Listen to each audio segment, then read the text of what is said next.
میں بڑا ہی خوبصورت آپ کو اگزامپل دے رہا ہوں اس وقت، اور یہ اگزامپل آپ کے ایمان میں تازگی پیدا کرے گا۔ ہماری ماں جو ہوتی ہے نا، وہ گھر کے اندر جب کھانا بناتی ہے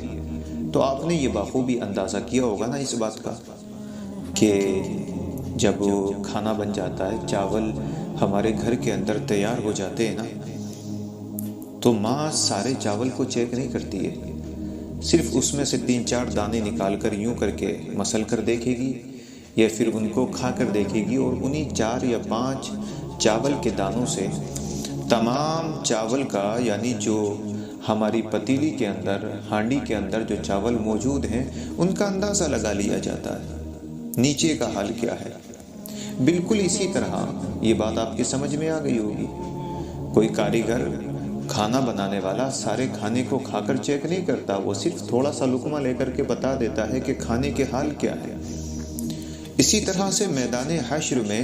اللہ کے سامنے میں بھی حاضر رہوں گا اور آپ بھی حاضر رہیں گے۔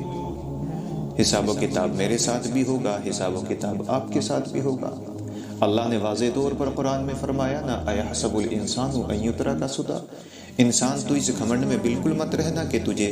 آزاد چھوڑ دیا جائے گا، بلکہ اللہ پاک قرآن مقدس میں فرماتا ہے وَقَالُوا لِجُلُودِهِمْ لِمَا شَهِدْتُمْ عَلَيْنَا قَالُوا أَنْطَقَنَا اللَّهُ الَّذِي أَنْطَقَ كُلَّ شَيْءٍ،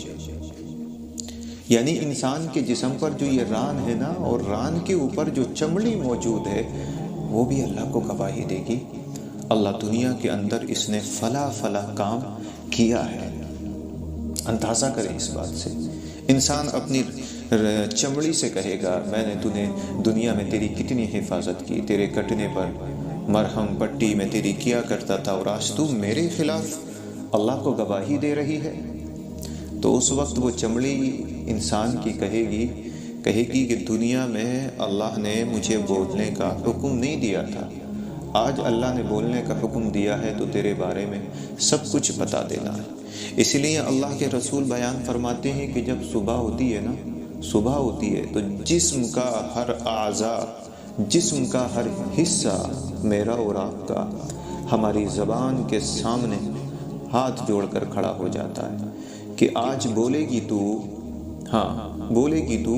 اور اس کی سزا ہمیں ملے گی، لہٰذا خدا را زیادہ مت بولنا۔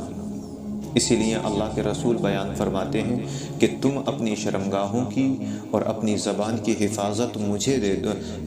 ضمانت مجھے دے دو، میں جنت کی ضمانت تمہیں دے دوں گا۔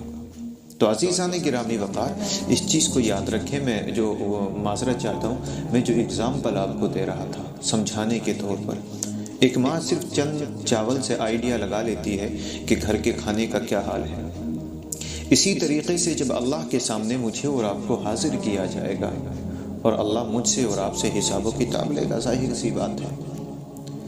اللہ سب سے پہلا سوال جو آپ نے علماء کی زبان سے، اپنے مساجد میں ائمہ حضرات کی زبان سے بخوبی سن لیا ہوگا نا، ہے نا، سن لیا ہوگا کہ سب سے پہلا سوال اگر مجھ سے اور آپ سے ہوگا تو وہ یہ ہوگا کہ بندے ذرا بتا، تو نے اپنے رب کی عبادت کی،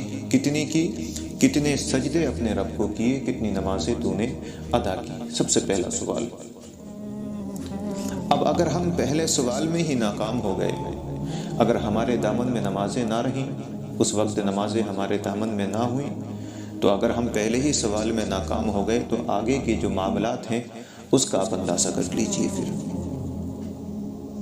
تو پہلے سوال میں مجھے اور آپ کو کامیابی کرنا بے حد ضروری ہے، کیونکہ جو بندہ ایک وقت کی نماز جان بوجھ کر کے چھوڑتا ہے، اس کو 2,88,00,000 سال تک جہنم میں جلایا جاتا ہے۔ ایک وقت کی نماز جان بوجھ کر چھوڑنے پر بندے کا نام جہنم کے دروازے پر لکھ دیا جاتا ہے۔ حضور غوث اعظم، جس کی آپ 11ویں مناتے ہیں، جن کے نام پر آپ لنگر لوگوں کو کھلاتے ہیں، کھانا لوگوں کو کھلاتے ہیں، گھر میں لوگوں کو جمع کرتے ہیں آپ لوگ، وہی غوث اعظم فرماتے ہیں، کہتے ہیں کہ بے نمازی کو تو مسلمانوں کے قبرستان میں دفن بھی نہیں کرنا چاہیے۔ ہم ان کی 11ویں مناتے ہیں، لیکن ہم ان کی زندگی سے کچھ سبق حاصل نہیں کرتے، ہم کچھ ہدایت حاصل نہیں کرتے، افسوس کی بات ہے۔ حضور غوث اعظم رضی اللہ تعالیٰ عنہ کی زندگی سے جڑا ہوا ایک واقعہ جو بڑا ایمان تازہ کرنے والا، میرے عزیز، میرے دوستو بہت ایمان کو تازہ کرنے والا، وہ آپ کے گھر میں نا ایک آئینہ تھا، آئینہ۔ آپ صبح شام دوپہر 3 وقت اپنے چہرے کو اس میں دیکھتے تھے۔ ایک دن آپ کے گھر کا جو مرید تھا نا، وہ گھر کی صفائی کر رہا تھا۔ اب صفائی کرتے کرتے اچانک سے اس آئینے کے قریب جب اس کے ہاتھ پہنچے تو وہ زمین پر گر گیا، اور جیسے ہی زمین پر گرا نا میرے عزیز تو وہ بکھر گیا، ٹوٹ گیا۔ اب بڑا ڈر بیٹھ گیا دل میں غوث پاک کا، خوف طاری ہو گیا کہ حضور غوث اعظم کو اس بات کا پتہ چلے گا کہ میں نے ان کا وہ آئینہ، وہ شیشہ توڑ دیا جس میں وہ اپنے چہرے کو دیکھتے تھے، ہے نا، اپنے چہرے کو دیکھتے تھے، تو وہ تو بڑا غصہ کریں گے۔ لہٰذا ڈرتے ڈرتے ڈرتے یہ حضور غوث اعظم کا مرید، آپ کا غلام آپ کے پاس حاضر ہوا اور آ کر کے کہنے لگا حضور اگر گستاخی معاف ہو تو کچھ کہنا چاہتا ہوں۔ حضور غوث اعظم فرمانے لگے بولو کیا کہنا چاہتے ہو؟ تو کہنے لگا حضور وہ کہنا بس صرف اتنا ہے کہ وہ آئینہ جس میں آپ صبح دوپہر شام اپنا چہرہ دیکھا کرتے تھے وہ آج مجھ سے ٹوٹ گیا ہے۔ تو حضور غوث اعظم کو غصہ یا جلال آپ کے چہرے پر نہیں دیکھا گیا، بلکہ حضور غوث اعظم رضی اللہ تعالی عنہ نے اپنے اس مرید سے غصے میں کچھ نہیں کہا، بلکہ حضور غوث اعظم رضی اللہ تعالی عنہ مسکرانے لگے۔ مسکراتا ہوا دیکھ کر مرید بڑا حیران اور پریشان ہوا۔ مرید نے کہا حضور غوث پاک آپ مسکرا رہے ہیں جبکہ آپ کو جلال آنا چاہیے، آپ کو غصہ آنا چاہیے،